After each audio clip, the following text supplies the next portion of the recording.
Hello and welcome to the channel. My name is Annalisa and this is going to be the Hanukkah book tag created by Anna G. I just wanted to show you the full version of my holiday sweater dress that I have. I love sweater dresses. It also has tinsel at the bottom, or garland, whatever you call that. Anna is one of my favorite booktubers. They are also autistic, and it's really special to have another autistic booktuber. Anna celebrates Hanukkah, and so they created this tag to celebrate it and also educate about it. And so to like really understand why all of these prompts are what they are and like what the words mean, you should definitely check out their original video because they explain really nicely. The first question is Shamash, or helper candle. What is a book that ignited or reignited your love of reading? And there were a fair number, and I'm not sure which ones I would have read first, but probably before I started reading on my own, it would have been those stories that were read to me by my mom. In the evenings, for quite a bit of my childhood, she would read a chapter or two of a book, usually a book that was in the series. So there was Narnia, the whole series, and there was also the James Herriot books, which we are now starting to reread because they're so funny and they're so cozy and sweet.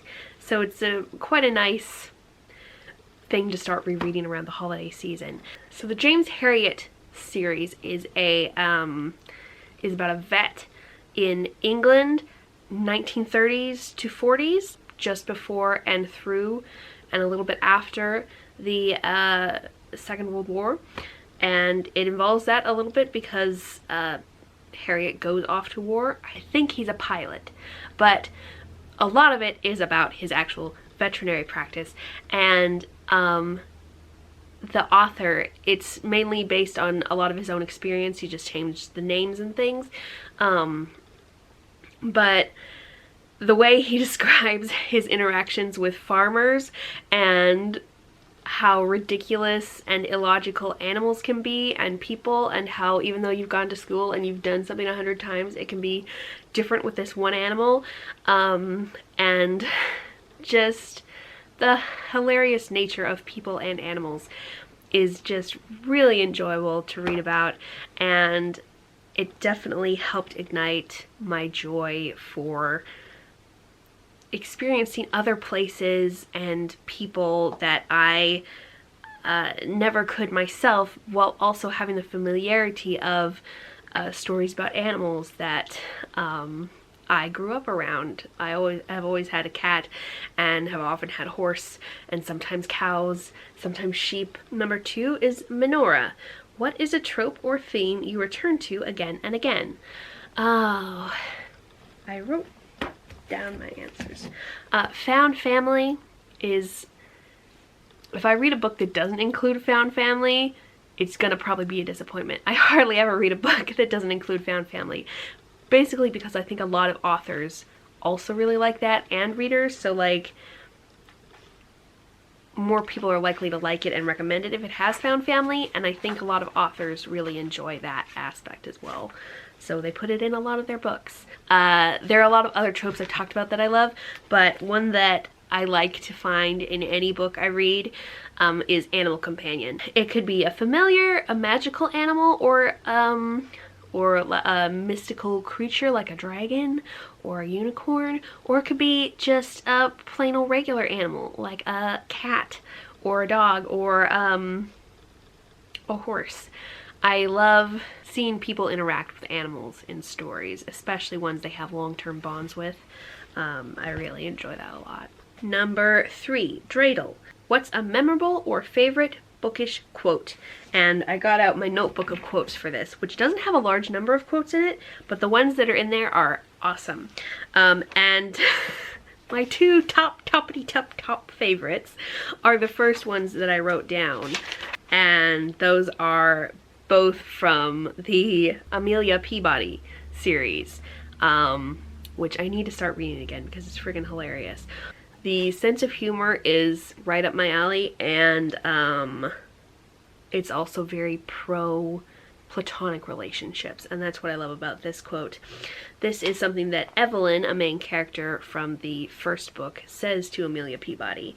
I had dared to let myself envision a life together, growing old with you, winding wool and keeping cats and tending a garden somewhere in the country. We could be content, could we not? And that's just her expressing her desire to become an old cat lady with her best friend, and how she doesn't need romance so badly because she has this relationship with her woman best friend, this platonic relationship. And then in another book, Amelia Peabody says about her husband, Emerson is a remarkable person considering that he is a man, which is not saying a great deal.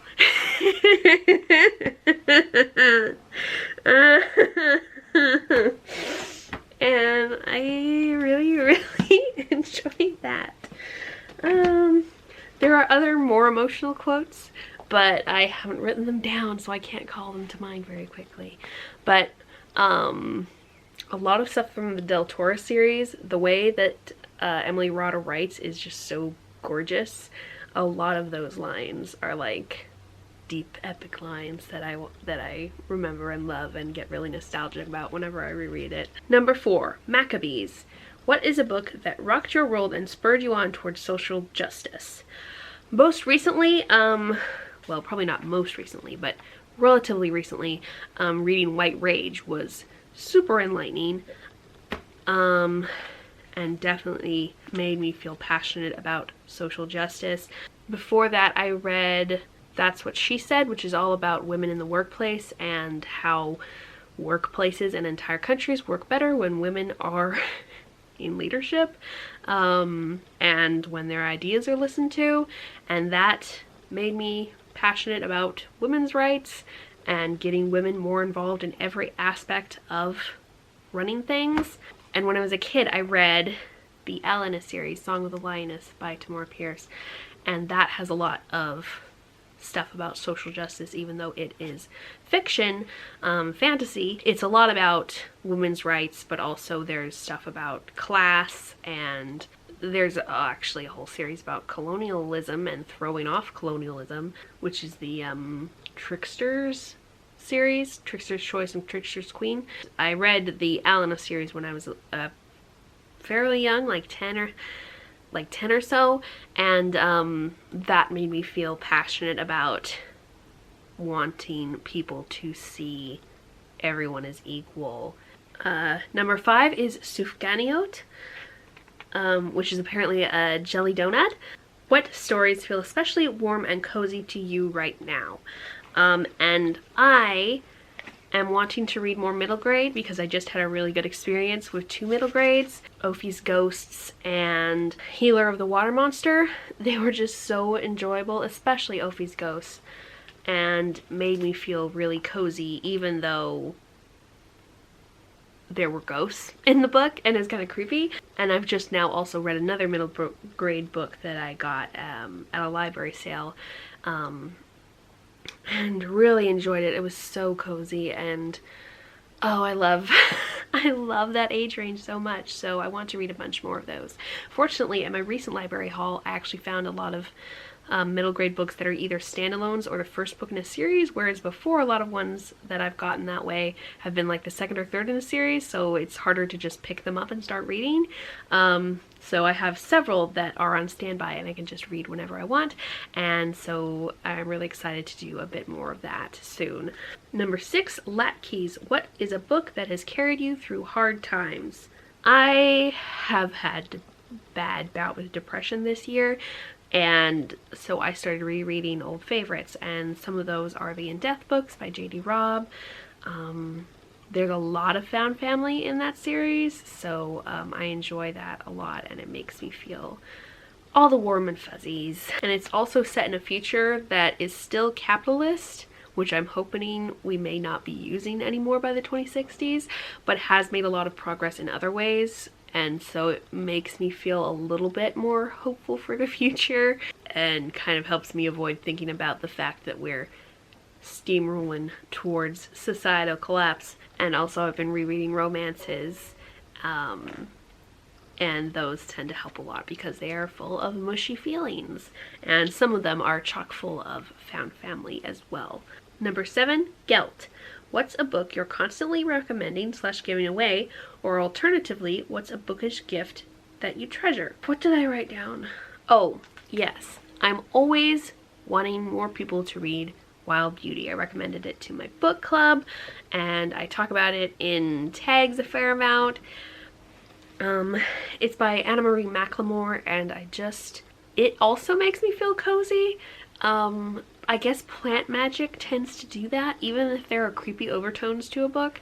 I love plant magic, and there's also a lot of family and some found family, and just a lot of love in that book, and the whimsicalness of it really does something for me. And then we have number 8, Not the Jewish Christmas, because Hanukkah is not the Jewish Christmas. They're not related. What's a book or bookish thing you changed your mind about after you learned more?